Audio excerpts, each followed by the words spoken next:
Si Pangulong Duterte raw ang numero 1 drug addict sa bansa ayon kay CPP founding chair Jose Maria Sison. Yan ay dahil lulong daw sa painkiller na fentanyl ang Pangulo. Wala pang tugon ng presidente sa panibagong tirada ni Sison matapos niyang iutos ang termination ng peace talks sa National Democratic Front. May report si Chino Gaston.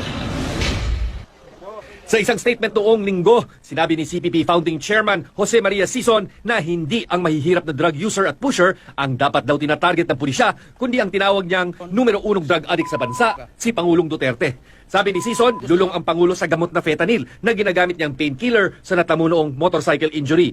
Sa isang speech noong Pebrero sa Davao City, inamin ng Pangulo na minsan siyang napagkamaliang gumamit ng mas mataas na dosage ng fentanyl kesa inirerekomenda ng kanyang doktor. More than just the disappearance of men, you feel that you are on cloud 9. Para bang everything is okay with the world. Ang pahayag ni Sison, ang pinakahuling tirada laban kay Pangulong Duterte matapos iniutos nito ang termination ng peace talks sa National Democratic Front Peace Panel.